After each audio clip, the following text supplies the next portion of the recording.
I've missed you too. No. No. What is the matter, my darling? Please, tell me what is wrong.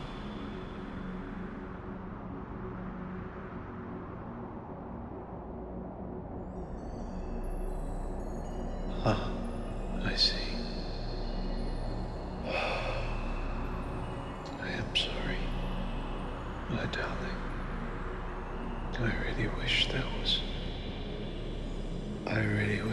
there were words on earth, in heaven, or indeed even in hell, that could describe how sorry I am that you have to endure this place. Forgive me.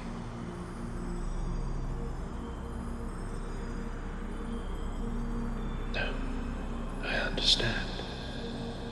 I really do. I understand that this place is, well, it is devoid of anything. Many mortals, humans, they believe that hell is a fiery inferno, a hot furnace to roast sinners over a low barbecue. No, I have not been watching Earth videos. Yes, perhaps it's this place that's causing me to lie. They depict hell as this furnace, but that is not what I see.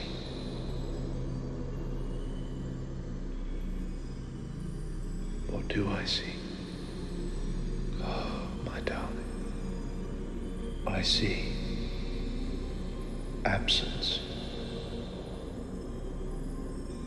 Yes, absence.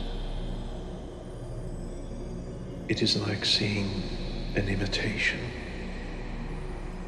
You know it's there, yet it doesn't feel real. Oh, my darling, I do not know how you endure it, because the very place I feel it affecting me, it is absence from the Creator, absence from God. There is nothing here, nothing but dust and decay and pain. But my darling, I do not know how a creature such as you survives.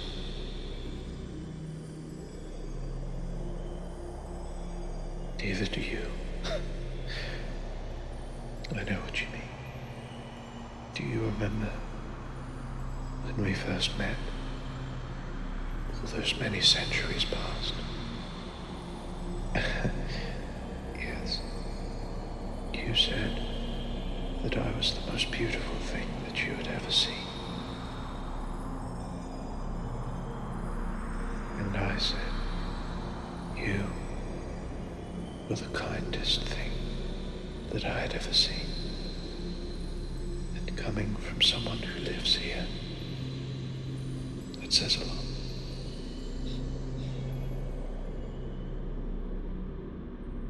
You know, my dear one, I've been thinking. Yes. The Creator allows everything. Everything exists within His glory, His power. Everything except the events down here, where He is not present. I believe you don't belong here.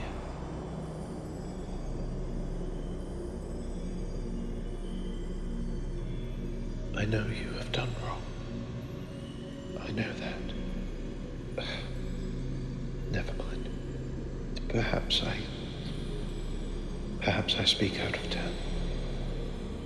Please, tell me of your sorrows. I will help you. I love you.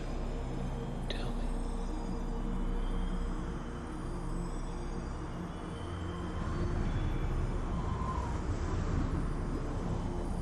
Oh, I'm sorry. So sorry. I'm simply sorry that you have to endure it. I do not wish any.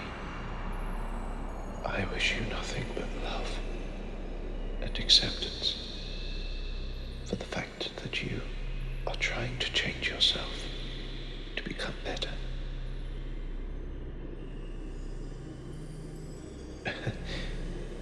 What? You really get what is the human phrase? You really get a kick out of me describing heaven, don't you? Very well. I will describe heaven once more for you, as many times as I need to. The very paths are laid with gold, but not just any gold, the purest and most glowing gold, shining with purity that you have ever seen. There is no marriage or that sort of love in heaven, because everyone is in tune with each other, and the Almighty Himself is so bright. It is like looking at 100,000 suns, but it does not burn. It does not cause pain. You simply cannot visualize His face. There is no cruelty.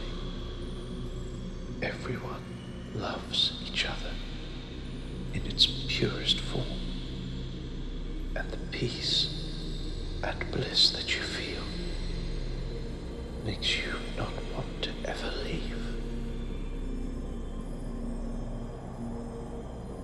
Well, that's a good question. Why did I leave for you?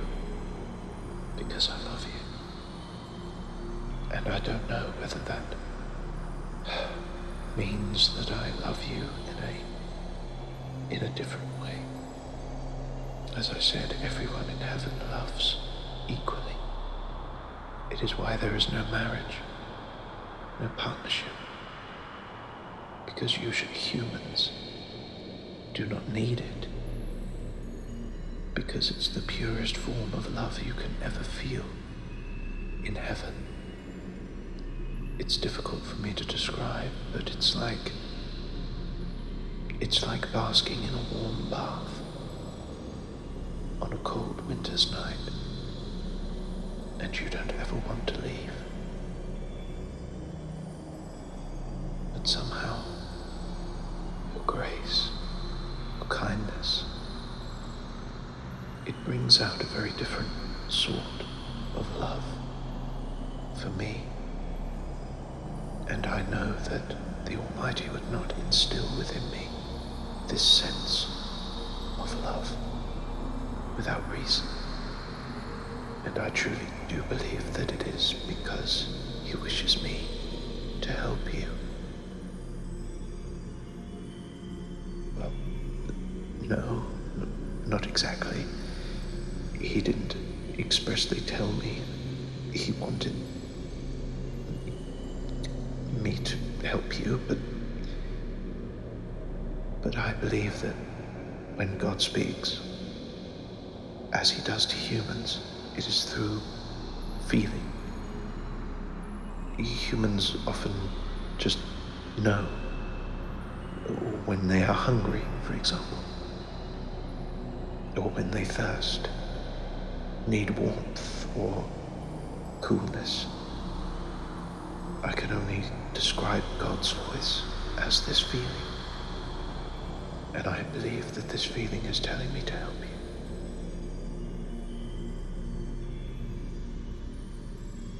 Why do I wish to help you? My darling, what sort of question is that? When we met, I was injured, alone, in this empty absence, this wasteland, and you did not devour me or tear my wings. You helped me, and that's when the first feelings that I described entered my very spirit.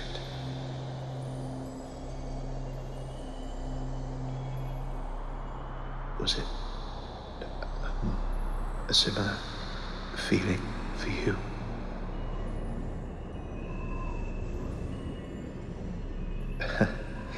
Love at first sight. Well, I suppose anything is possible when it comes to God. But do you remember me saying that I've been thinking? Well, I mentioned that you don't belong here. My darling one, I don't think that you are a demon. Well, demons exist for pure malevolence. Their very existence depends upon the suffering and the infiltration of humanity that they can cause. Now, whether you affect angels in a different way is perhaps some conjecture of debate.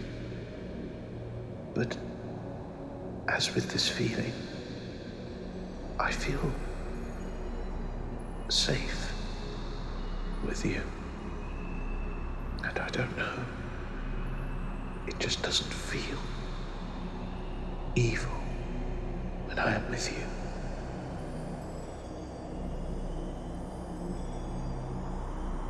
It doesn't with you either.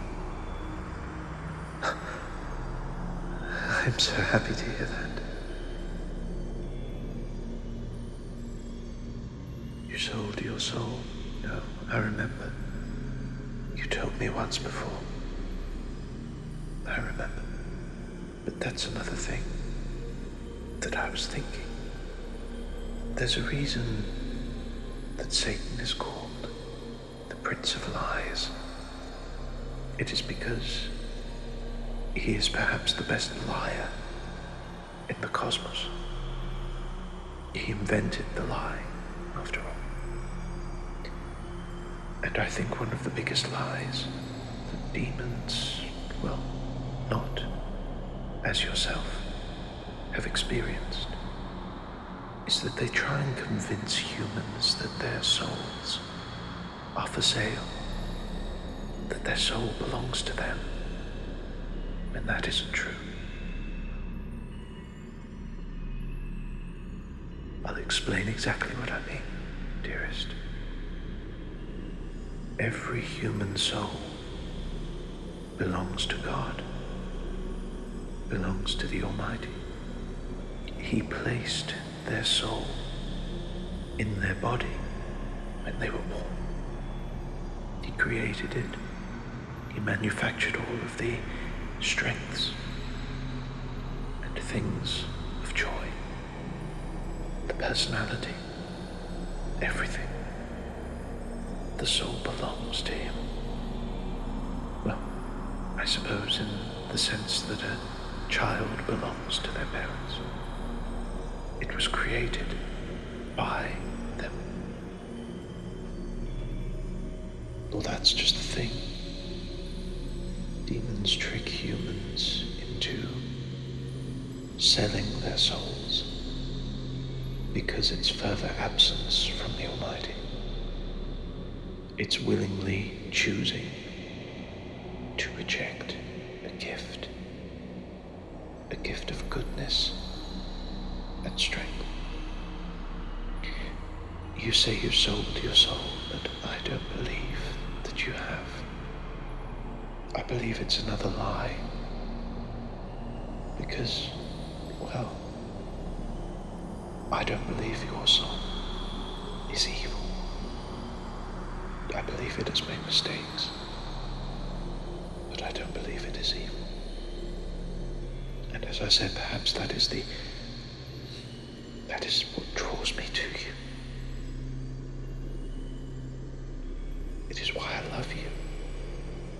This land of absence may have shaped you, formed you, compelled you to do things, but it does not rule you. The mere fact that you are able to love one such as I, my darling one, is proof.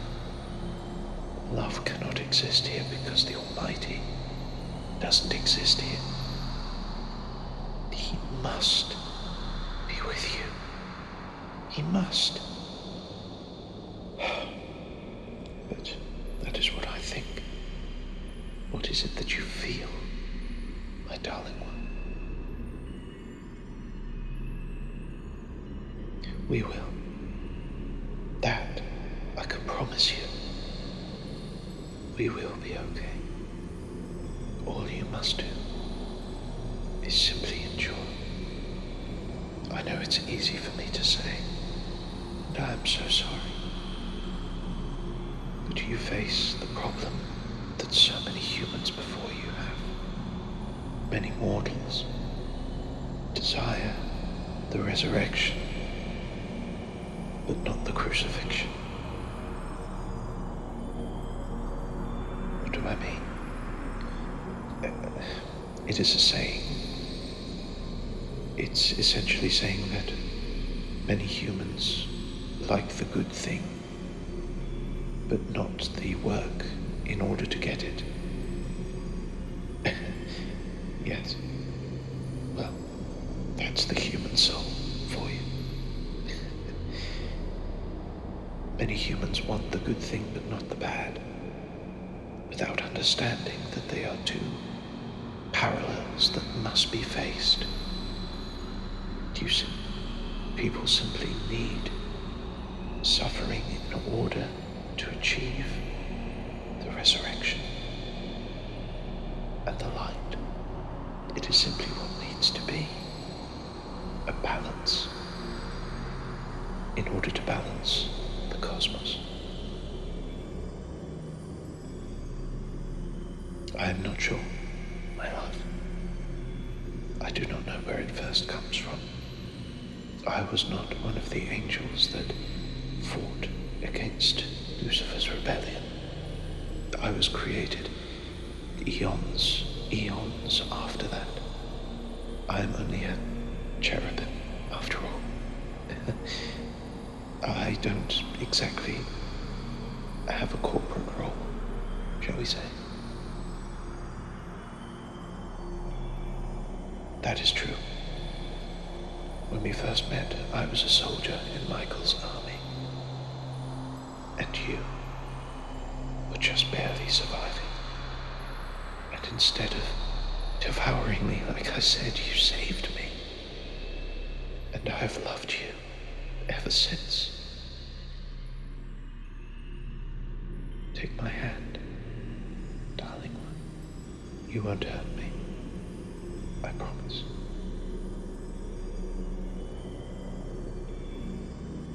Ow. I'm joking. My love, you could never hurt me. I trust you. I am sure, my darling, there will be a way for us to achieve the light together. I promise you on my immortal spirit, whatever life beats within my chest, I will find a way to save you. I will save you.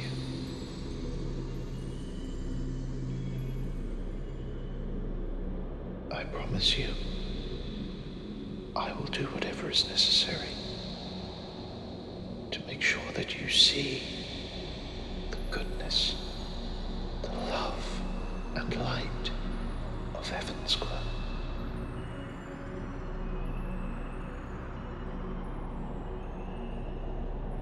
You, you wish me to describe heaven? You get such a kick out of it, don't you? Yes, my love, I honestly do understand. Well, everyone knows each other's name. You will recognize everyone, as impossible as that seems. You will see every spectre and know their name and who they are.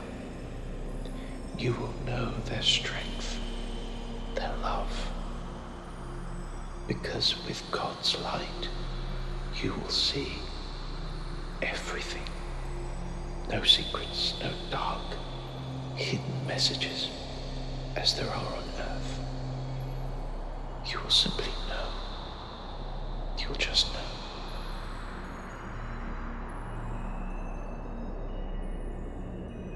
The holy city itself is many, many thousands of miles long, and every glittering brick is made of gold. The pearl gates of heaven, much like, well, it is often exaggerated in human pop culture. But there is no secretary waiting outside with a checklist. Anyone who is deemed worthy, with grace, fortitude, and a humble soul, will be allowed entry the moment they see the gates. Anyone who has asked for forgiveness for the wrong in the life that they had, as long as they allow love of the Almighty and the Holy Spirit into their hearts, they will be allowed in. The gates shine like pearls, and everything is light. I know it's so hard for me to describe, but it's like trying to describe a dream. Oftentimes things don't make sense unless you dream it yourself. You simply know. You just know. Everything is like a dream in heaven. Good feelings, positive love, and hope are spread all around, to the point where the views are magnificent and embody the true meaning of the word heavenly. Now, you are sleeping, my love. Dream of better places than this. Dream of heaven. Dream of us. For I will save you. I promise you my heart. Whatever is in it is yours. Wherever you exist, I want to be there with you. Because I love you. And I will